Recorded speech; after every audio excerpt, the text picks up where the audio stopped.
요령은 잘 알고 있는데 적용을 못하는 이런 부분들이 계속 있었더라는 거죠. 그게 뭐냐면 실제 우리들 ACS를 알고 있던 부분에 각각의 분야의 전문가들이 있어서 일을 행하는 데 있어서 우리가 지식적인 부분들을 많이 알고 있어야 하는 부분과 우리는 그 알에 대한 지식의 깊이보다는 실은 스킬적인 부분들이 조금 필요로 하는 일들이 있었다라면 또 한편으로는 일을 행하는 데 있어서 태도가 다인 부분들도 있더라. 그런 부분들을 각각의 전문가들이 지식 분야에서, 기술 분야에서, 태도 분야에서 전문가들이 일괄화시킨 게 우리 NCS라고 보면 됩니다. 그렇다면 이런 거를 일괄화 시켜놨는데 NCS에서 그러면 무엇을 우리가 알아야 할까요? 라는 거예요. 그런데 사람들이 처음부터 NCS를 어느 정도 알고 있었냐라면 실은 우리나라에서는 2000년도 초반부터 NCS가 시작이 됐었어요. 그런데 이게 우리가 몸소 겪기까지는 10년이 넘게 걸렸더라는 거죠. 실제 2013년도부터 NCS는 공공기관을 비롯해서 정부 산하기관에 도입이 되기 시작했습니다. 그것들을 15년도부터 본격화시켜서 모든 NCS를 기관과 공기업에서 우리 브랜드 체험까지 이어져서 알려졌더라는 거죠. 그런데 그러면 우리 공공기관과 공기업에만 NCS가 필요한가요? 라고 얘기를 할 수도 있다라는 거죠. 그러면 그런 부분들 중에서 가장 제가 말씀드리고 싶은 거는 우리 NCS에서 제가 화면을 하나를 공유를 해보도록 할게요. 화면을 보면은 NCS에서 가장 중요하다라고 생각되는 게 있을 겁니다. 우리 NCS에서 혹시 직무기술서를 들어봤을까요? 소리 잠깐 켜서 네, 아니오만 한번 들어볼까요? 직무기술서 한 분? 한 분 말고 직무기술서를 들어본 적이 없을까요? 다른 분들은 들어본 적이 없다. 실제 우리가 NCS에서 가장 필요한 부분들이 실은 직무기술서입니다. 그러면 나는 공기업 공공기관 취업 안 할 건데 나는 직무기술서 필요 없을까요? 우리 아까 네 해줬던 우리 혜연이 혹시 그 NCS의 직무기술서가 나는 공기업 공공기관 입사 안 하면 나는 몰라요 라고 할까요? 아니요. 아니죠. 직무기술서는요 기본적인 부분이라고 보시면 돼요. NCS에서 제가 하나를 보여드릴 텐데 우리 화면이 왜 이게 나왔을까요? 네, 그거 조금 페이지가 네. 제가 화면을 들어갔을 때 실제 NCS에서 가장 필요한 부분은 우리 이거예요. 혹시 이 칸을 혹시 본 적이 있을까요? NCS에서. 아마 이 부분은 한 번도 본 적이 없을 텐데 직무라는 건 뭐냐면요. 실제 우리 대학에서 공부를 한다라면 학과를 보면 될 겁니다. 학과.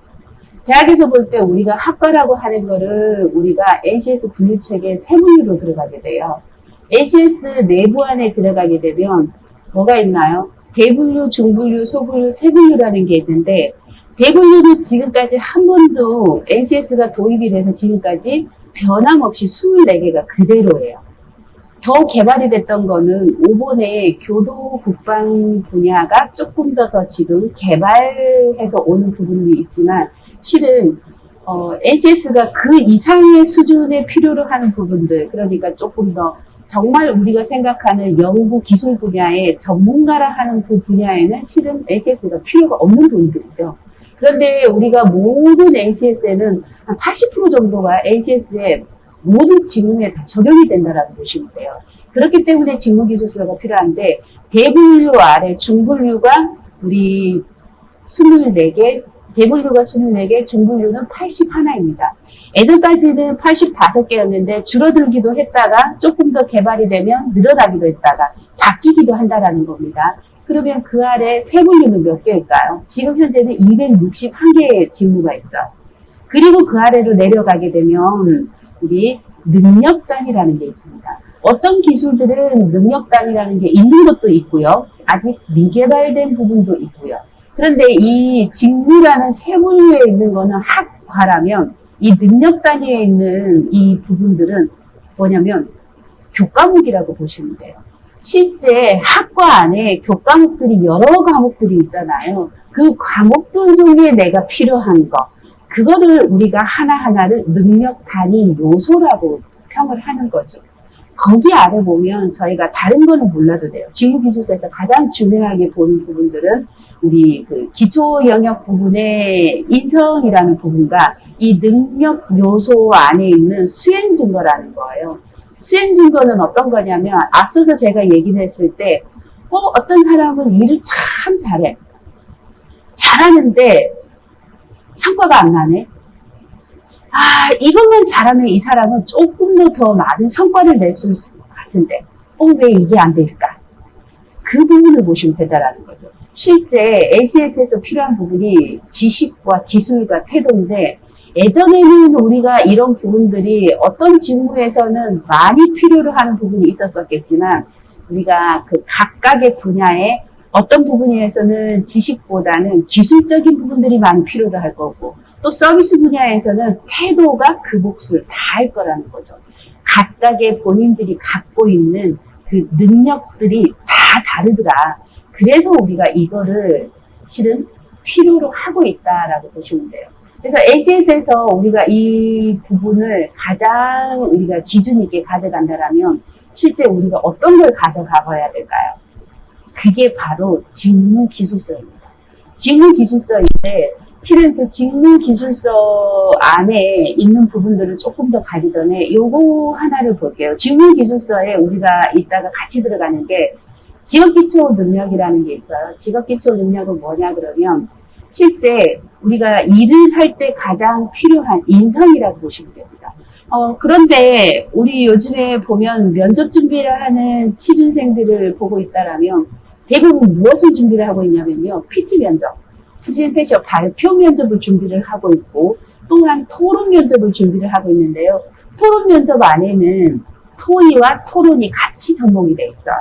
그래서 토론과 토의가 같이 되어 있는데 그걸 어떤 데서는 토론이라고 그냥 통틀어서 이야기하는 데도 있고 또 어떤 조직에서는 토의 면접입니다라고 언급을 하는 경우도 있습니다. 토론은 뭘까요? 결과가 나지 않는 부분이에요. 찬성과 반대에서 서로 대립관계에서 토론만 하고 결론을 내서 끝나는 평가라면 토의 면접은 내가 찬성을 했던 반대를 했던 그거를 어떻게든 어느 누군가가 끌어서 이게 결과를 만들어 하나의 답을 내줘야 되는 게 토의 면접이에요. 그 부분인데 실제 이런 부분들이 예전에 없던 면접이다 보니까 여기를 너무 집중해서 많이 보는데요. 실제 면접에서는 이 토론과 발표 면접을 평가하는 데는 15%, 20% 정도밖에 되지 않습니다. 그럼 뭘 평가를 하느냐? 인성 면접이라는 거죠. 그만큼 인성 면접을 많이 보는데 실제 그 인성 면접이 직업 기초 능력이에요. 뭘까요? 직업인이 갖추어야 될 능력. 그게 상위 10개, 하위 34개 있는 능력이라는 거죠. 직무 수행 능력은 예전부터 갖고 있었죠. 중분류, 대분류, 중분류, 소분류, 세분류에 있는 것들. 직무 수행 능력. 일을 하는 데 있어서 내가 어디까지 펼쳐낼 수 있느냐, 수준이 어디까지 되느냐, 그 역량에 대한 부분들. 가장 필요하다라고 할 수 있을 텐데, 직무기술서를 제가 공유를 해서 갈 텐데, 이게 직무기술서가 우리 마케팅, 회계, 경영 회계 부분이 가장 많이 직분으로 채용이 이루어지고 있는 부분이라고 보시면 돼요. 지금 우리 공유된 화면에 대분류, 중분류, 소분류, 세분류가 보일까요? 네. 대분류, 중분류, 소분류, 세분류가 보인다라면 실제 제가 빨간색으로 표시를 해놨는데 요 대분류, 중분류, 소분류, 세분류에서 봤을 때 경영기획 2번 큰 대분류로 들어갔을 때 중분류에서 기획 3으로 들어와서 소분류에서 경영기획과 마케팅으로 나눠지는데 또 그 세분류로 들어갔더니 세세하게 또 나눠지더라는 거예요. 그게 능력 단위에서 보면 우리 경영기획에서는 몇 번 항목들이 필요한지 마케팅 전략 기획에서는 어떤 게 필요한지, 고객 관리에서는 어떤 게 필요한지, 실제 내가 지원하고 있는 부분이 고객관리 분야다. 그렇다면 어디만 봐야 된다? 고객관리 분야에 1번에 고객관리 계획 수립하는 거, 2번에 데이터 관리하는 거, 3번에 고객 분석하는 거, 5번에 지원하는 거, 6번에 고객이 필요한 정보를 제공하는 거. 이 부분만 보면 된다라는 거죠. 그래서 실제 또 우리 아래를 보면은 수행 능력이라는 게 나와요. 그럼 수행 능력에서도 마찬가지로 고객을 우리가 고객 관리를 하는 데 있어서 내가 어떤 부분까지도 내가 고객이 무리 없이 내가 고객이 완만한 만족스러운 서비스를 행할 때 내가 행해야 하는지 이런 제공을 해야 하는 부분들을 우리가 직무 수행 능력, 즉 하는 일이라고 할 수가 있는데 여기 이 부분에서 필요한 지식, 기술, 태도예요. 이론적인 걸 얼마나 알아야 되는지 그리고 스킬적인 부분 고객이 갑자기 우리 요즘 진상 고객이라고 하는 그런 부분에 있어서 어디까지 이 고객이 필요해 한지 내가 경험에 의해서 적당하게 컨트롤할 수 있는 고객인지 내 선에서 되지 않고 위에 상사가 와야 하는 부분들인지 내 스스로가 컨트롤이 안 돼서 다른 동료 직원이 와서 응대를 해야 하는 직원들인지 이런 스킬적인 부분이라면 가장 우리 태도가 중요하다라고 할 수 있겠죠. 이런 고객 관리에 응대하는 데 있어서는 태도가 다한 거거든요. 처음에 맞이할 때 태도, 그 사람을 어떻게 대하는 태도에 따라서 이 사람이 진상 고객으로 갈 수도 있고 거기서 멈출 수도 있고요. 그래서 가장 중요한 거는 지식, 기술, 태도, KS라고 하죠. 이 부분이 세 개 분야에서 직무기술서에 보면 돼요. 실질적으로 제가 면접장에서 있다가 보면 가장 많은 분들이 실은 몰라요. 뭘 모를까요? 내가 지원은 했는데 무슨 일을 하는지 몰라요. 그럴 리가라고 할 텐데요. 실은 80% 이상이요. 무슨 일을 하는지 모르고 오는 부분들이 정말 많더라는 거죠. 생각보다. 그래서 이런 직무기술서에 이 부분만 알고 와도 도움이 되겠다. 그러면 이 직무기술서는 그러면 내가 공기업, 공공기관에 들어갈 때만 이 직무기술서가 나오는 거고 실은 내가 사기업에 들어가면 이 직무기술서 없지 않나요? 라는 질문을 할 수도 있어요. 맞습니다. 직무기술서가요. 나와 있는 것도 있고 없는 것도 있어요.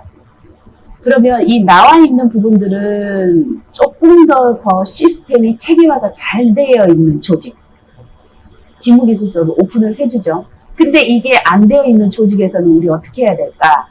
공기업이나 공공기관에 내가 지원하려고 하는 그 기업 직무기술서를 찾아보는 거예요. NCS 그 홈페이지에 가서요. 학습 모듈에 가서 직무 검색만 하면 나와요. 직무 검색만 하게 되면 아니면은 직무 기술서에 들어간다라든지 아니면 학습 모듈에 들어간다라든지 그렇게 해서 검색을 해서 찾게 되면은 그 기존의 다른 조직에서 찾았던 서비스를 비슷한 것들을 찾을 수가 있다라는 거죠. 그러면 우리 오늘 신청을 해주셨던 분들 중에 두 분이서 희망 분야를 해주셨어요.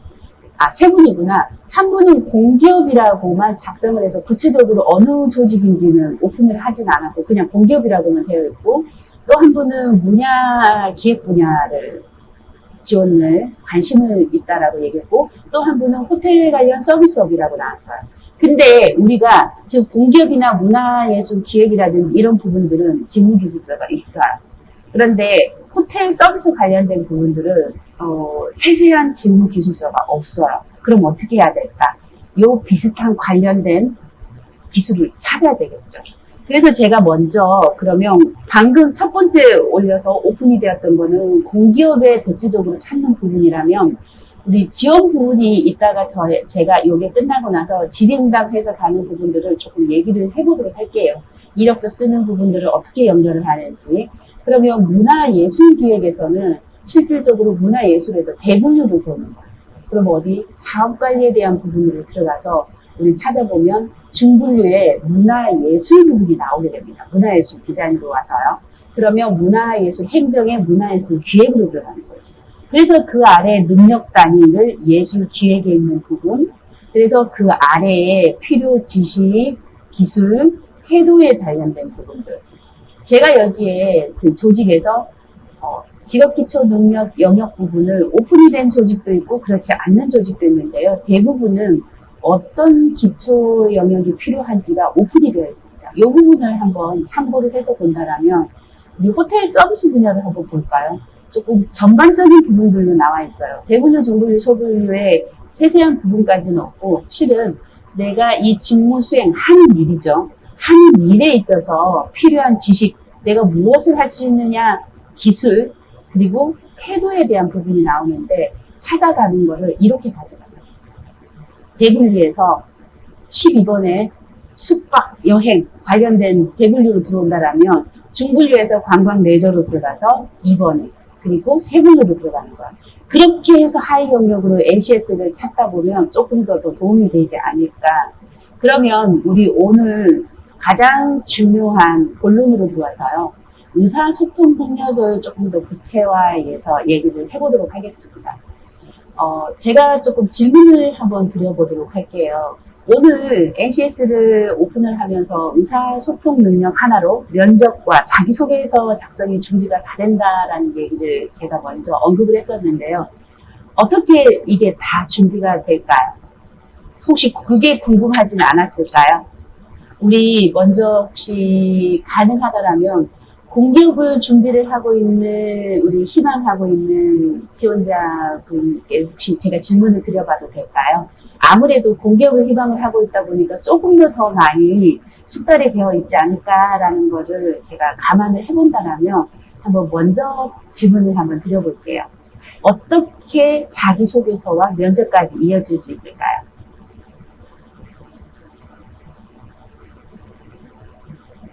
우리 못 들었을까요?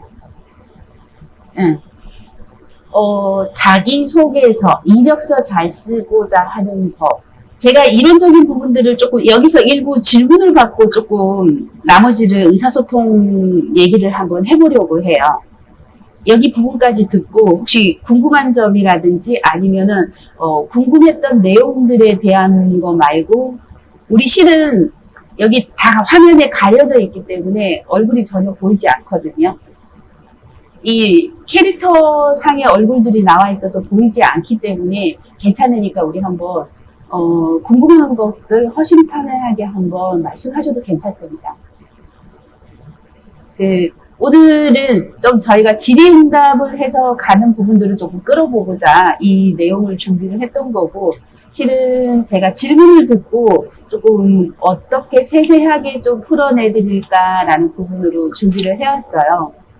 그러니까 질문이 없으시면은 제가 또 계속 이어가야 하는데 그렇게 되면 우리 또 온라인상 그냥 일반 통행밖에 할 수가 없다 보니까 제가 어떤 부분을 가려워하는지를 궁금하기는 하지만 좀 세세한 부분까지 긁어드리려고 하다 보니까 질문을 한 번 더 드렸던 건데 그냥 의사소통 능력을 계속해서 우리 들어가 볼까요? 자기소개서를 쓴다고 썼는데 네네. 네네. 괜찮습니다. 말씀 계속 해주세요. 그 경력이랑 이런 걸 써서 이제 내긴 했는데요. 네네. 이게 그 한국사회, 그러니까 한국사 능력 시험 부분이 그때 평가했을 때는 없었다가 올해 갑자기 또 생기고 하는 경우가 있더라고요. 네, 조직마다 조금씩 틀이 있죠. 어떤 조직에서는 그 한국사 능력을 평가를 하는 데가 있고, 어떤 조직에서 하지 않는 데가 있고, 그래서 가산점을 조금 플러스해서 주는 조직도 있고, 그래서 네네. 다른 거에서는 그냥 전형 떠서 내고 가긴 한데 혹시 그거에 가산점이 플러스가 덜 돼서 떨어졌나 생각보다 만약에 자기소개서를 썼을 때 네네. 내가 가지고 있지만 쓰지 않은 그런 한국사뿐만 아니라 자격증 같은 거죠. 네. 실은, 실질적으로 네네. 우리가 평가를 하고 있다, 안 하고 있다는 그걸로 보시면 돼요. 채용 공고문이, 우리 일반적인 전통적 우리 면접에 있어서는 그 채용 공고문이 우리 구조와 ACS 구조와 면접 채용 공고문과 약간의 차이가 있는데요. 실제 그 우대 사항이라든지 우대 가산점이 들어가는 자격이 있다라면 실은 공기업에서는 그게 다 공개가 됩니다. 가산점이 어떤 자격이 있었을 때, 어떤 학과를 졸업을 했었을 때, 아니면은 거주 지역에 따라서 그 우대 사항이라는 부분들이 먼저 오픈이 되거든요. 그래서 그런 부분들이 있었을 경우에는 가산점이 있는데요. 그런 부분이 오픈이 되어 있지 않으면 가산점이라는 건 없어요. 실제 이제 제가 그 면접관을 들어갔었을 때도 그 기준을 가장 먼저 보거든요. 그래서 예를 들자면 거주 지역에 가산점이 있다라고 한다라면 거주 지역에 주소지가 다 오픈이 되어 있는 경우는 우리가 문제가 되진 않아요. 거주 지역에 한해서. 왜냐하면 우대 상황이 있기 때문에. 그런데 그게 거주 지역이 아님에도 불구하고 우대 사항에 이게 해당이 안 되는 지역임에도 불구하고 블라인드 채용에서 이게 오픈이 되게 되면 실은 서류상 탈락이 되는 거죠. 왜냐하면 그게 하지 말아야 될 부분인 거거든요. 말 그대로 블라인드거든요.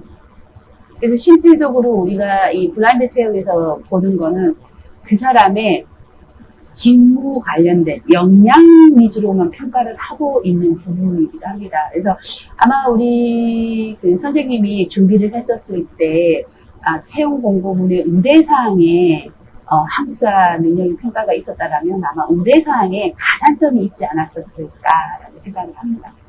우리가 평가표에 보게 되면은 실은 우리가 면접은 채용을 하기 위해서 보는 게 아니라 떨어뜨리기 위해서 면접을 보거든요. 그런데 떨어뜨리기 위해서 면접을 보다 보니까 이 사람이 이런 부분들이 좋았어 라는 부분보다는 실질적으로 이 사람들의 그런 신랄한 피드백을 보기 위함이 더 커요. 그러다 보니까 평가가 실은 우호적인 평가보다는 조금 많이 짠 점수로 평가가 되고 있다라고 해도 과언은 아닐 겁니다. 그렇게 해서 평가에서 가장 먼저 오는 게 우대사항이 우리가 비슷한 평균 점수로 탈락이 되었었을 때 그 탈락 인원에서도 올 수 있는 게 우대사항이 가장 크거든요. 그래서 이왕이면 우대사항 조건의 자격이라든지 거주 지역이라든지 이런 부분이 있었을 때는 반드시 체크 작성을 하라고 말씀을 드리는 거고요. 답변이 되었을까요? 그래서 우리 또 다른 분들은 질문이 없을까요? 혹시 궁금한 부분이 있을까요? 그러면 계속해서 이어가 보도록 할게요. 의사소통이라는 거는 우리가 흔히 알고 있는 것처럼 말 그대로 서로 주거니 받거니 했었을 때 말로써 하는 소통 또는 글로써 하는 소통 또는 뭘까요? 상대방이 우리가 말하고자 하는 것들을 업무를 하는 데 있어서 말과 글로 하는 소통이 우리가 의사소통이다라고 하는 게 가장 빠를 거예요. 실제 자기소개서에서 우리가 의사소통 능력을 가장 크게 보는 부분들은 아마 우리 작년에 코로나가 오면서부터 가장 컸을 거예요. 실제 재택근무라는 것들이 이제 생겨나게 되면서 모든 소통을 어떻게 하나요? 회사 내 메신저라든지 메일을 주고받고 소통을 하고 있어요. 그러다 보니까 실질적으로 문서화되어 있는 부분이라는 거죠. 뭘까요? 내가 상사가 작성을 해주는 문서들을 보고 이해를 해야 되는 거예요. 글을 보고. 문서 이해가 돼야 되는 부분들. 그럼 또 뭐가 있을까요? 그 문서를 보고 이해를 해야 돼서 내가 스스로 그러면 거기에 문서 기획 지시서에 있는 것들을 보고 작성을 해야 되는데 글을 작성하는데 상대방이 스스로가 작성했던 글을 읽고 이해를 할 수 있게끔 글로써 논리적인 부분들을 작성이 돼야 되겠죠. 어떻게? 지시사항이 내려왔던 부분들이 먼저 선 대답이 들어가고 난 다음에 후에 기술해주는 거죠. 어떻게? 근거 자료에 대한 부분. 이런 근거를 토대로 이런 부분들을 토대로 이렇게 하는 게 맞는 것 같습니다. 이렇게 글로 표현을 해주는 거죠. 그러면 그런 부분에서 서로 소통이라든지 이런 부분들이 잘 이루어지는 게 실은 우리 자기소개서라고 할 수 있는 겁니다. 의사소통 능력의 하위 영역으로는 우리가 뭐가 있냐면 내가 먼저 상대가 어떤 부분들을 얘기를 하는지 글로, 말로 하는 부분을 제대로 알아들어야 하는 경청 능력이 들어가 있을 거고요. 그러면 또 소리로 했던 경청 능력이 있다 그러면 문서로 오는 그 문서를 내가 보고 이해할 수 있는 문서 이해 능력이 들어가 있고요. 그리고 또한 글로 풀어져 있는 부분이라면 문서 작성 능력이 되어 있어야 될 거고 또 뭐가 있을까요? 내 스스로가 표현하는 것도 있어야 되니까 의사 표현 능력도 있을 거고 그리고 때에 따라서는 일부 기초 외국어 영역도 필요하더라. 이렇게 해서 의사소통 능력에는 하위 5개 영역이 있습니다. 그럼 그 하위 5개 있는 영역들을 한 개 한 개 우리가 조금 더 들어가면서 보도록 할게요. 실제 우리 의사소통 영역에서 문서 이해 능력에서는요. 실질적으로 업무를 수행하는 데 있어서 이 문서, 다른 사람이 작성된 글을 읽고 이런 내용이구나. 이런 내용을 가지고 나한테 이렇게 보고서를 써오라고 하는 거구나. 라는 게 우리가 문서를 보고 알 수 있어야 된다는 거죠. 그렇게 하다 보니까 옆에 하위 영역의 세부 요소들을 본다라면 문서 정보를 확인을 하고 어떤 내용인지 내가 습득할 수 있어야 된다는 거죠. 그러면은 그게 이해가 된다라면 어떤 정보들을 자료를 가지고 수집을 해서 내가 평가를 할 수 있는지 그런 부분들이 세부 요소가 필요하다라는 거죠. 이 문서 이해들의 세부 영역들이 필요한 부분들을 어떻게 풀어갈 건지를 가져간다라면 그 아래 문서 작성 능력이 필요할 겁니다. 그 문서 작성 능력이 화면 스크롤 좀. 문서 작성 능력에서는 뭘까요? 업무를 수행하는 데 있어서 내가 뜻하는 바를 글로 나타내는 능력이에요. 뭘까요?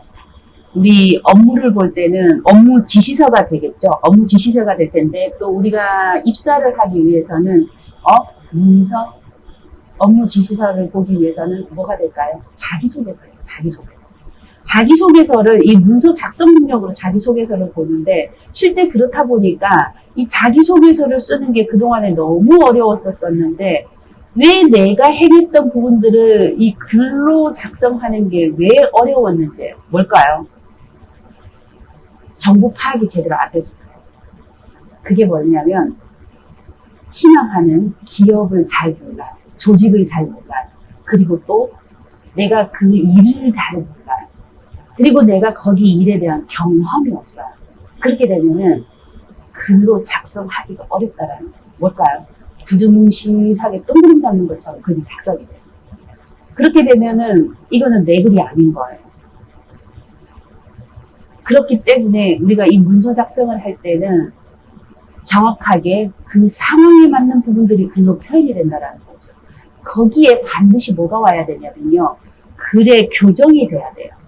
뭐예요? 오타, 띄어쓰기. 가장 큰 부분이 우리 어릴 때 한 번쯤은 경험을 해봤을 거예요. 아버지 가방에 들어가시고 띄어쓰기가 안 되면 아버지가 방에 들어가신다라고 해야 되는데 아버지가 가방에 들어간다. 이렇게 되는 거예요. 근데 실제 그런 부분처럼 가끔 그 서류 전형의 면접을 보다 보면 글을 한참을 보고도 이게 무슨 말이지? 무슨 뜻인지? 이렇게 오해를 해서 한참 이렇게 글을 보고 있었던 경험들이 있습니다. 뭐냐면 안타까운 거예요. 현장에서 강의도 해봤고 현장에서 코칭도 해봤고 그런 글들을 보면 그렇게 누누이 얘기를 했던 부분인데 왜 이렇게 두리뭉실하게 표현을 했을까? 오타가 왜 생겨났을까? 한 번만 맞춤법을 봐주지라는 안타까움에 되게 아쉬움이 있어요. 그래서 이 문서 작성에 있어서는 정확하게 그 문서의 조직에 내가 글을 작성하는 데 있어서 그걸 확인하는 데 있어서 뒤에 정보가 얼마만큼 있는지예요. 문서 기획서에서 뒷정보가 얼마나 잘 정확하게 근거가 될 수 있는 것들이 들어와 있는지를 와야 할 것이며 또 뭘까요? 우리 동문서답이라고 하는 대답들을 많이 들어봤을 겁니다. 말로 했던 부분이 동문서답에 대한 것들이 글로 표현해서 오는 것도 많아요. 뭐냐면 묻는 질문에 전혀 상관없는 다른 말이 들어온다는 거예요. 그런데요, 실제 이게 너무나 많아요. 아직도 그런 사람이 있어요 라고 하고 질문을 하는 분들 계신데 생각보다요 정말 많아요. 이게 상관없이 오는 그 동문서답을 보면 더 안타까운 거예요. 상황에 맞는 지시사항에, 업무 지시사항에 맞는 보고서가 작성이 돼야 되는데 전혀 생뚱맞는 보고서가 올라오게 되면 어떻게 되나요? 처음부터 다시 해요. 이거는 내가 문서 위에 있는 문서 이해가 처음부터 다 안 된 거죠. 어떤 내용을 내가 보고서에 올리라고 했는지 문서 이해가 제대로 되지 않게 되면 작성하기가 어려운 거예요. 즉, 자기소개서를 작성을 할 때 그 문항에서 인사 담당자가 알고자 하는 그 수문 의도를 제대로 파악하지 못하게 되면은 어떻게? 내가 글을 작성하는데 너무나 어렵더라. 그동안에 어려웠던 부분들이 이런 부분이라는 겁니다. 그렇다면 거기에서 작성에 맞는 게 상황에 맞는 문서가 뭘까요? 그 상황에 맞는 게 내 경험이 들어가야 되는 거죠. 상황에 따른, 경험에 따른 부분들이 함께 들어가져서 사례로 적절하게 묻어난다라면 더할 나위 없이 좋은 문서 작성이 되겠죠. 거기에 교정에 대한 부분, 오타라든지 띄어쓰기라든지 이런 부분들만 조금 더 잘 이루어지면 금상첨화다라고 하시는 부분이 있을 거라고 합니다. 그러면 우리가 경청 능력은 뭘까요? 일을 할 때 다른 사람이 하는 말을 듣고 내가 그만 아하 이해했어요. 그런데 그 말을 듣고도 나 뭔 말인지 잘 모르겠어요. 그럴 수도 있어요. 그럴 수도 있는데 그럴 때는 뭘까요? 반복해서 질문을 듣고 질문을 드리고 제대로 다시 한번 확인을 한다는 거. 저 역시 마찬가지로 일을 하다 보면 글로써 표현되는 부분들이 이해가 제대로 되지 않을 때는 다시 한번 문서로서 남기기도 하지만 또 거기에 대한 오해를 떨치기고 자주 반복해서 실은 글로써 주고받거니 하다 보면 실은 오해 아닌 오해가 생길 수도 있기 때문에 저는 전화를 바로 드려요. 통화가 괜찮으십니까? 괜찮다면 전화를 드려도 괜찮겠습니까? 이런 메시지를 남기고 전화를 드립니다. 그리고 뭐예요? 내가 제대로 된 의견을 알아야 하니까 실은 녹취를 해서 다시 한번 들어보기도 해요. 왜냐하면 앉아서 제가 그대로 그 자리에서 메모가 가능해서 통화를 하는 내용이라면 괜찮겠지만 그렇지 않고 이동 중이거나 본의 아니게 이동하거나 걸으면서 이렇게 전화를 받아야 되고 또 이렇게 메모를 할 수 없는 상황에 있었을 때는 지금 녹취를 합니다. 그게 가장 오해를 줄일 수 있는 방법이더라고요. 왜냐하면 우리가 얼굴을 보지 않고 소리로 통화를 하거나 글로 메신저를 주고받거나 했었을 때는 오해가 제대로 상대방에게 의견 전달이 되지 않게 되면 오해가 생길 수밖에 없더라는 거죠. 실제 또 그런 경험도 있었던 적도 있었고요. 그게 요즘 우리 그 SNS에서 가장 많이 일어나는 오류가 아닐까라는 생각도 해봅니다. 메신저에서 우리가 서로 이 SNS에서 댓글들을 보면은 말을 이해를 제대로 하지 못하고 이렇게 생뚱맞는 정확하지 않는 부분들의 댓글들을 보면 밑에서 또 댓글들이 공격이 그렇게 들어오는 글들도 여러 번 본 경험이 있는데 글을 제대로 읽어보고 답변을 하면 좋지 않을까라고 또 이렇게 조리 있게 말을 하는 분들이 계신가 하면 또 거기에서 이렇게 상당히 공격적으로 메시지를 하는 경우도 사람의 성향에 따라 다르니까 오는 경우가 있는데 제일 중요한 게 경청 능력에 대한 부분인 거죠. 뭘까요? 문서 작업을 하는 데 있어서 제일 중요한 거는 무슨 말인지 정보를 알아야지만이 그거를 상대가 이해할 수 있게끔 글을 작성을 하고 내 스스로가 또 상대가 이해할 수 있게끔 논리적으로 전개를 해서 글을 작성을 해야 하는 부분들이 가장 크니까요. 그래서 이 경청 능력이 그렇게 중요하더라. 그래서 우리가 듣는 연습이 잘 되어 있어야지만이 오해가 없다라는 겁니다. 듣는 게 우리가 소리로도 있지만 음성에 대한 정보가 있지만 또 글로도 오는 눈으로 보는 부분들도 있지 않습니까? 그래서 정확하게 그 정보에 대한 부분들이 정확해야지만이 우리가 글을 작성하는 데 도움이 많이 된다라는 거죠. 그렇다면 우리가 의사 표현 능력은 어떤 거냐? 의사 표현 능력이라는 거는 우리가 문서를 내가 읽고 글을 작성을 하고 있는데 이거를 어떻게 전달을 할까라는 거예요. 똑같은 말을 전달을 하는 데 있어서 예를 들자면 그 상사에게 업무 지시 전달을 받았었을 때, 스스로 내가 혼자 가능한 업무인지 아니면 동료들의 도움이 필요한 업무인지 그렇게 했었을 때 동료에게 SOS를 청하는 방법이 표현 능력이 조금 다른 부분들이 어떻게 다가오냐는 거죠. 실질적으로 그 내가 뜻하는 바를 말로 전달하는 거를 우리가 이 표현 능력이라고 하는데 실은 거기에 맞게끔 상황과 정보에 맞게끔 이게 전달이 돼야 되는데 그게 안 될 경우는 어떠냐는 거죠. 경청에 대한 부분들이 제대로 돼야지만이 저는 이 의사 표현 능력을 제대로 할 수 있지 않을까. 근데 긴장을 하다 보면 못 쳐지는 경우가 많고 말을 할 때 우리가 툭툭 전달할 때 나 이것 좀 해줘. 아니면 나 이거 하는데 나 좀 도와줘. 이렇게 하는 것과 바쁘시겠지만 저 좀 도움이 필요한데 저 좀 도와주시겠나요? 아니면 뭐 동료들한테 얘기할 때도 너무 급한 건이라서 그런데 바쁘겠지만 나 좀 도와줄 수 있어? 아니면은 뭐 괜찮겠지만 나 이거를 한 번 더 내가 잘 못해서 그런데 좀 도와달라고 요청하는 거를 우리가 쿠션 용어라고 하는 용어들을 앞에 번거롭겠지만 힘들겠지만 괜찮다면 이 쿠션 용어를 사용을 해서 내가 도움을 요청을 한다라면 훨씬 더 상대방도 전달이 되었을 때 급하구나 이런 부분을 먼저 처리를 해줘야 되겠구나 라는 게 도움을 주고자 하는 부분이 마음이 앞섰는데 그렇지 않고 말이 의사 표현이 전달이 되었었을 때는 뭐야 부탁하는 태도가 이걸 나한테 도움을 바라는 거야? 도움을 받고 싶긴 한 거야? 가끔 이런 부분이 있을 수도 있다라는 거죠. 그래서 실질적으로 우리가 이 업무 수행하는 데 있어서는 이 말로 하는 부분들도 매우 중요하다라는 거죠.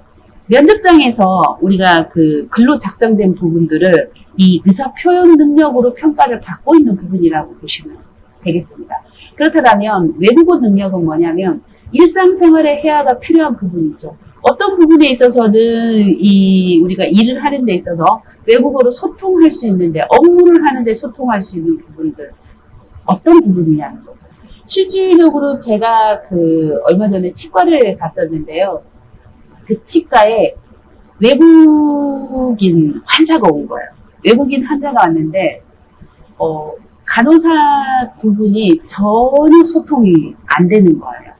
그런데 대기하고 있던 환자들이 10명이 이렇게 있던 상황이었었고, 원래 치과를 가면 조금 오래 대기를 해야 된다라는 것들은 알고는 가지만, 그 외국인 환자의 의사소통이 간호사들이 제대로 되지 않다 보니까, 의사가 안에서 치료를 하다 말고 직접 나와서 이 소통을 해야 되는 어려움이 있는 거예요. 그러니까 뭘까요? 치료가 대기 시간이 자꾸 길어지다 보니까 환자들이 짜증을 나게 되는 거예요.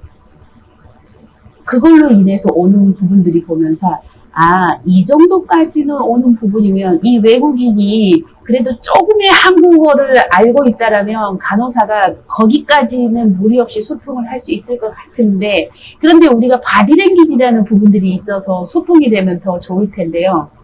이 외국인 환자가 정말 소극적이더라고요. 바디랭귀지 하나 없이 오로지 영어로만 얘기를 하는 거예요. 그러니까 언어 말의 빠르기 이렇게 오면 전혀 알아들을 수 없는 부분.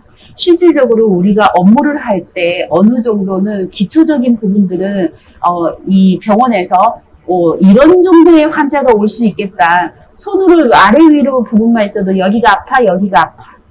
어떤 게 아파? 이런 것 정도만 이 소통이 돼도 별 무리가 없지 않나라는 생각을 그때 잠시 해봤었어요.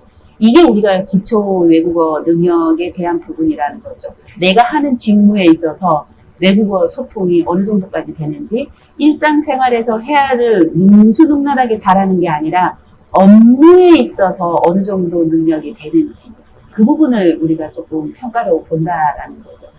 실제 그렇다면 제가 여기에서 우리 문서 종류보다는 저는 이 부분을 조금 말씀을 드리고 싶어요.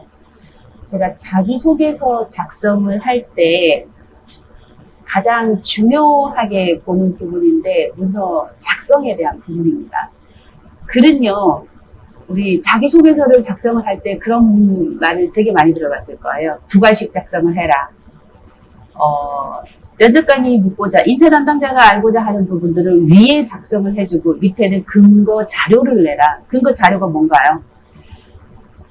밑에 나의 경험들이 근거 자료가 될 것이라는 거죠. 우리 문서 작성을 할 때는 조금 긴 문장의 형식이 아니라 제가 최근에 우리나라의 엘리트들이 밟고 있다는 그곳에서 실은 컨설팅을 했었어요. 다 박사님들이 계신 공간에서 자기소개서 컨설팅을 하는데요. 제가 그랬습니다. 자기소개서는요, 제가 그분들의 자기소개서를 보고 그렇게 말씀을 드렸어요. 자기소개서는 다 똑같습니다. 라고 얘기를 했습니다. 뭘까요? 어릴 때부터 학습이 되어서 우리가 국어, 영어, 수학 이거 교과목으로 배워왔던 부분이 아니라 취업을 위해서 준비를 해야 하는 부분이다 보니까 그 첫 단계는 수준이 다 똑같더라. 그런데 그거를 어떻게 문서를 작성을 하느냐에 따라서 조금 더 수월하게 쓸 수 있겠네, 좀 더디게 가겠네, 이 차이라는 거죠. 뭘까요? 간결해야 된다는 거죠. 어떤 글을 평가를 하는데 그 글을 작성을 하는데요. 한 15줄이에요. 15줄인데 한 문장이에요. 15줄을 한 문장으로 써놓으면 말이 어떻게 됐을까요? 했고, 그랬으며, 그리하여 계속 말이 늘어지는 거죠. 그러면 뭐가 있냐면 설득력이 떨어지게 돼요. 설득력이, 글에 있어서 설득력이 떨어지게 되면은 그 게임 끝나는 거죠. 상대가 이해하기 좋게 보려면 실은 저는 그 자기소개서를 작성을 하기 전에 신문에 좀 사설을 많이 읽어보는 것을 추천을 합니다. 독서를 많이 했다라면 제일 좋겠지만 실은 책을 읽기에는 그렇게 많은 시간들이 주어지지 않다 보니까 사설을 읽어보면은요, 정말 간결하고 짧게 정리가 되어 있어요. 끝맺음이 너무 잘 돼 있다라는 거죠. 그래서 그런 부분들을 자꾸 본다라면, 그러면 정말 짧게 한 줄만 써도 돼요? 네, 됩니다예요. 그래서 앞, 뒤에 문장이 매끄럽고 자연스럽게 연결만 되면 된다. 그런 부분이기 때문에 가장 좋아하는 건 간결해야지 상대방이 짧게 이해를 한다. 더더군다나 우리가 많은 서류들을 한꺼번에 보고 있는 서류 평가잖아요. 그래서 문장이 길이가 길어지는 것보다 짧고 간결한 게 눈에 훨씬 더 잘 들어온다는 거죠. 그래서 짧게 써야 되는 거고, 부정적인 글들은요, 상당히 불편해요. 서류 전형을 볼 때도, 이 부정적인 형식의 글들을 보게 되면 왠지 모르는 불편함이 와서 글이 뒤에가 더 읽혀지질 않아요. 그렇기 때문에 좀 될 수 있으면 문장을 긍정형으로 작성이 되면 좋겠다라는 것도 저는 제 경험상 한번 말씀도 드려보고요. 그래서 가장 중요한 부분들은 실은 언제, 어디서, 무엇을, 어떻게. 어떤 내용들은 주어가 빠져도 되지만 어떤 내가 강조하고 싶은 내가 행했던, 내가 경험을 했던 이게 내가 했다라고 하는 부분들을 조금 강조를 하고 싶다. 그러면 나의 자기소개서이지만 거기에 제가, 저의 이런 부분들을 한 번 더 강조를 해줘도 괜찮다라는 거죠. 그런데 너무 글에 있어서 시작 부분이 육하원칙에 의해서 작성을 하라고 했더니 나는 문서 시작하는 곳마다 그게 다 들어가는 거예요.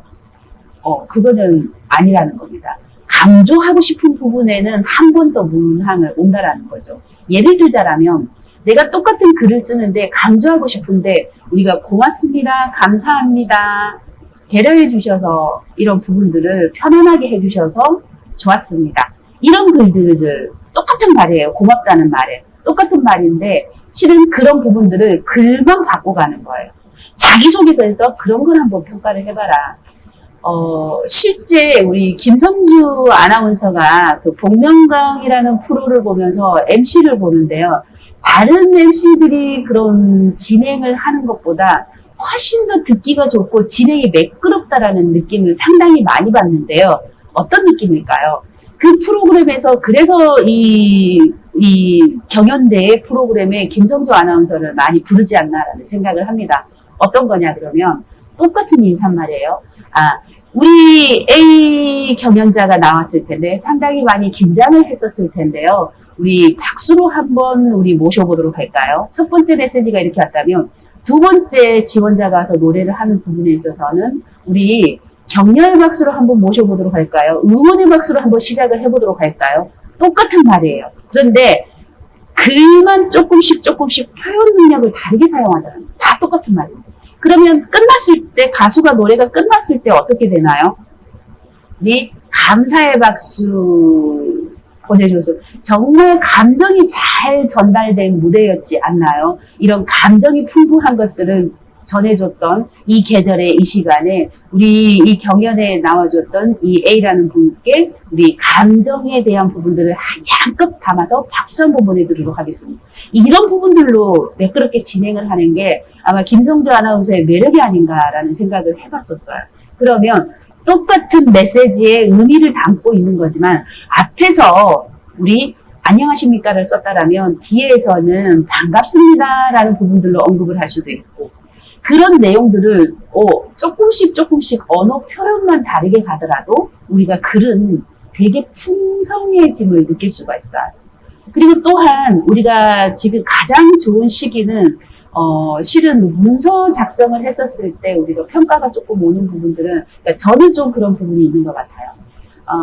가을이라는 계절에 있어서 조금 사람들은요 우리가 뭐 가을은 독서의 계절이다 남자의 계절이다 왜 이런 표현을 할까요? 시기가 변해가는 부분에 있어서 유독 이런 감성을 타는 계절이 뭐냐면 조금 그 계절의 변화에 민감한 분들이 있어요.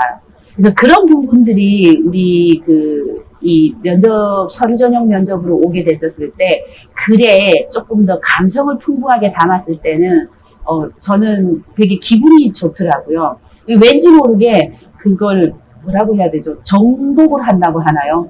자기 이 문서 이거를 끝까지 들고 앉아서 정독을 하는 경우가 있어요. 왜냐하면 되게 감성이 따뜻하게 글이 전해지다 보니까 왠지 모르게 글을 읽으면서 행복해지거든요.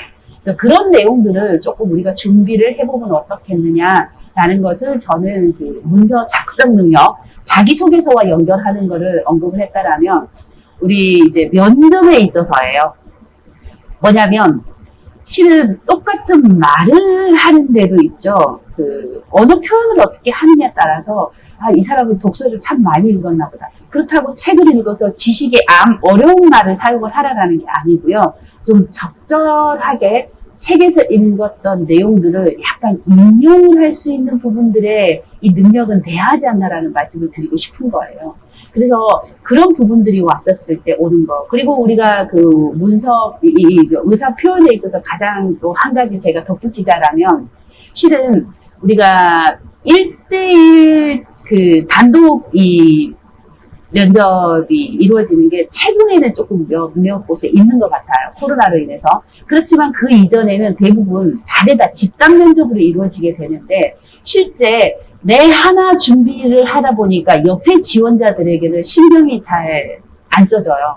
내 했는 말에 내가 받았던 질문에만 신경을 쓰다 보니까 옆에 다른 지원자들이 신경이 쓰여지지 않는데 실사례로 옆에 지원자가 뭐 답변이 좋았다라든지 뭐 좋은 부분이 있었었다라면은 거기에 대한 박수도 보내주는 것도 상당히 좋은 평가를 받습니다. 뭘까요? 내 혼자만이 있는 부분들을 보는 게 아니라 요즘에는 조직에서 인사 담당자들이 가장 많이 필요한 게 뭐냐면 협업에 대한 부분, 팀워크에 대한 부분, 배려에 대한 부분들을 많이 바라보는데 실제 그런 부분에 있어서 옆 지원자에게 그런 칭찬 한마디. 옆 지원자의 이런 부분들도 참 좋았던 것 같습니다. 저는 이렇게 옆에 지원자가 했던 것처럼 말을 조리 있게 담지는 못하지만 저는 이런 능력을 또 가지고 있습니다. 라고 옆 사람을 칭찬을 해주면서 내 능력을, 역량을, 말을, 전달을 표현을 했었을 때 훨씬 더 예쁘게 보인다는 사실. 저는 한번 그 부분을 담아보라고 말씀을 드리고 싶어요. 실제 우리 현재 오징어 게임이라는 이 프로가 정말 세계적으로 많이 이거를 인기를 얻었다라고 하더라고요. 하도 인기가 있다고 해서 제가 한번 저도 이제 정주행을 해서 보진 않았는데 요점만 된 것들을 한 10분 요약되어 있는 거를 봤었는데요. 여기서 전달하고자 하는 메시지가 뭐였을까라는 거죠. 456번에 전달하고자 하는 메시지는 결국 인터뷰에서 뭐라고 얘기를 했었냐면 모든 사람들의 공감에 있어서 협동, 협업에 대한 부분이었습니다. 실제 우리가 지금 이런 물질 망능주의에, 배금주의에 이런 세상을 살아가고 있는 현 시대에 가장 필요한 인성이 배려, 경청, 협업, 팀업, 리더십에 대한 부분들을 그 오징어 게임에서 이 456번에게 느낄 수 있는 부분으로 우리가 느끼면 훨씬 더 그 오징어 게임이 폭력적이다, 옛날 그냥 놀이 즐기고만 있는 게 아니라 우리가 면접에서도 얘기할 수 있는 부분이 될 수 있다는 거죠. 가장 요즘 조직에서 원하고 있는 그런 인재가 팀업, 협업, 리더, 배려 이런 부분이라는 거죠. 실질적으로 우리가 그 오일남이라는 배우의 거기 노인에 대한 부분, 사회적 약자를 데리고 우리가 게임을 해서 지게 되면 내가 죽게 되니까 실질적으로 사회적 약자를 계속 배제하는 모습들이 보여지는데 실은 456번은 그러지 않았다라는 거죠. 내가 질 수도 있음에도 먼저 본인이 가서 손을 내밀고 오더라는 부분들, 좀 이런 교훈을 얻어서 여러분들이 조금 가져간다라면 좋지 않을까라는 생각을 해봅니다. 우리 그 조금 전에 질문이었나요? 그 손 들어줬었나요? 아닌가요? 손을 이렇게 들어줘서 표시가 오길래, 아니었나요? 실제 우리 이제 막바지 부분으로 가는데요. 제가 의사소통 자기소개서 그 오픈되어 있는 부분을 조금 들고 와봤어요. 뭐냐면은요. 의사소통의 이 질문은 이렇게 나와요. 예전에는 정말 두리뭉실하게 이 자기소개서 문항에 질문이 나왔었거든요. 요즘 자기소개서 문항을 보면은 앞에 딱 이렇게 의사소통 능력, 조직 이해 능력 이렇게 해서 나와주는 게 너무 좋더라는 거죠. 실제 여기 질문 문항에도 뭐냐면 공동의 목표를 위해 협업하는 과정에서 소통의 부재로 어려움을 겪었던 적이 있으십니까? 당시 상황을 기술하고 어려움을 어떻게 극복했는지 자세하게 행동 중심으로 기술하여 주십시오. 뭘까요? 먼저 상황에 대한 기술, 어려움, 스타 기법이죠. 어떤 상황이었는지, 얼마나 어렵고 힘든 상황이었는지, 그 극복을 어떻게 했는지, 내가 리더로서 이거를 극복을 했는지, 아니면 조력자로서의 극복을 했는지, 그래서 결과가 어떻게 나왔는지, 그래서 이거를 의사소통에 대한 부분을 어떻게 풀었는지를 순서대로 작성을 하면 가장 좋은 방법으로 글을 작성을 할 수 있다는 거죠. 그 아래 문항을 봤더니 본인이 의도한 바를 상대방이 오해하지 않도록 신중하게 의사를 전달했던 사례를 기술하십시오라고 나왔어요. 내가 신중하게 행했던 이유가 뭔지 작성을 먼저 하라고, 그리고 난 다음에는 해당 내용을 전달하기 위해서 사용했던 방법, 그러면 의사소통 방법 중에서 어떤 방법들을 사용을 했냐라는 거죠. 먼저 듣고 행했는지 아니면은 그 부분에 대해서 이해를 하고 난 다음에 말을 듣고 난 다음에 이 행동으로 나섰는지, 그런 부분인데요. 저는 결론을 이렇게 내리고 싶어요. 우리가 의사소통에 있어서 표현을 세 가지를 가진다라면 언어적 의사소통과 문서적 의사소통과 기초 외국어 능력의 의사소통 세 가지를 나누고 싶은데요. 실제 의사소통을 하는 데 있어서는 저희가 마주보고 대화를 하는 부분들도 있지만 전화통화하는 부분, 토론이라든지 토의를 하는 이런 상호작용을 했던 부분에 있어서 말을 하고 듣고 이해한 부분을 우리가 언어적 의사소통이라고 한다면 문서적 작성은 뭘까요? 편지라든지 기획서라든지 공문서라든지 이런 제안서라든지 메모라든지 그런 작성되어 있는 글을 보고 이해를 하는 글로서의 소통 능력을 우리가 문서적 의사소통이라고 할 수가 있을 거고요. 기초 외국어에 대한 부분들은 업무 상황에서 아까 제가 언급했던 기초 외국어의 업무 수행 가능 능력을 본다라는 거죠. 이 세 가지를 구분을 해서 우리가 자기소개서를 준비를 하고 면접을 준비를 한다라면 조금 더 내가 저 인사 담당자가 원하는 것들을 조금 더 가까이 다가가서 글을 작성할 수 있지 않을까라는 말씀도 드리고 싶습니다. 실제 우리 문서 이해에 대한 부분을 본다라면 가끔 예전에 제가 조직 생활을 할 때 자리를 비웠을 때요. 쪽지, 그러니까 제 전화를 다른 사람이 받아서 메모를 해서 제 책상에 포스트잇으로 붙여주면 뭔 말인지를 모르겠더라고요. 그래서 무슨 얘기인지를 몰라서 실은 이 쪽지를 누군가가 전해놨는지도 모르게 되면 한참을 찾아다녔던 그런 경험들도 있는데요. 실질적으로 그런 문서적에 대한 소통이 제대로 이루어지지 않았는가 하면 때로는 문자 메신저를 주고받는데 실은 얼굴을 보지 않고 이렇게 의사의 뭐라고 하죠? 팩트만 전달을 하려고 하다 보니까 말에 있어서 오해가 있었던 경험들도 있었었고요.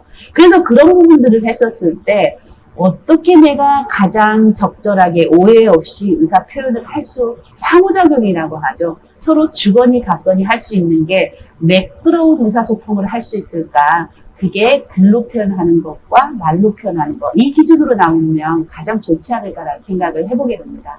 실제 제가 준비했던 부분들을 지금 여기까지이고, 실은 질문을 조금 더 받고 싶고, 더 궁금했던 것들을 질문을 해주지 않다 보니까 제가 계속 일방통행을 하면서 말씀을 드렸는데, 제가 각자 오늘 참여했던 분들에게 궁금했던 질문들을 그럼 오늘 들었던 내용들을 토대로 그러면 저는 이런 방향성으로 한번 준비를 해보려고 하는데 어떻게 하면 될까요? 라는 부분들을 한번 질문을 해주셔도 좋을 것 같아요.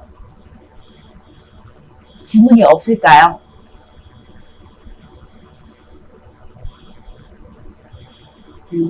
실제 우리 이 질문이 없었다라는 거는 이해가 너무 잘 될 거라는 평가를 해야 될까요? 어떨까요? 조금 더 궁금했던 부분들이 있다라면 조금 메신저를 통해서 메시지를 남겨주거나 이렇게 해주게 되면은 좀 더 추가적인 부분들을 답을 드리도록 하겠습니다. 오늘 ACS 기반으로 의사소통으로 인한 자기소개서와 면접 준비에 대한 내용들은 제가 오늘 여기까지 해서 교육은 마치도록 하겠습니다. 고생 많으셨습니다. 감사합니다. 수고하셨습니다. 네, 감사합니다. 네, 다시 한번 오늘 좋은 강의 해주시기 작은한 분이었는데 한 번 더 박수 부탁드리겠습니다. 감사합니다. 감사합니다. 수고하셨어요. 고맙습니다. 네, 오늘 저희 일루아 메타버스 우선 ACS 행사소통이랑 원전 녹음에 참여해주셔서 다시 한번 감사하다는 말씀드리고 여기 참여하셨던 분들 저희 일루아 데스크업에 한번 올라가니까 혹시 저희 강사님 오늘 말씀하신 내용 한번 더 확인하시려면 11월 8일 후에 일루아 데스크업 유튜브 채널 통해서 보실 수 있습니다. 그리고 저희 이제 참여해주신 선물 관련된 것들은 주에 저희가 문자 메시지와 어떤 이야기하도록 하겠습니다. 11월 8일부터 진행되는 일루아 페스티벌 본격적으로 시작되는데 그때는 다양한 프로젝트고 확인하실 수 있으니까 모두 항상 부탁드리겠습니다. 오늘 저희 그룹 상담 참여해주셔서 다시 한번 감사하다는 말씀드리고요. 저희 이제 ACS 그룹 상담도 준비되고 나가시려면 혹시 온라인으로 이제 온라인으로 접속하신 분들 중에서 이제 이메일로 하시는 분들은 하나 사인 아웃 나가시면 되고 만약에 이메일을 안 받고 그냥 사인이 되고 좋다 하시면 그냥 창을 아예 끄면 방에서 자동으로 나가게 됩니다. 네, 오늘 많이 들으시고 감사합니다. 감사합니다. 네, 감사합니다. 감사합니다.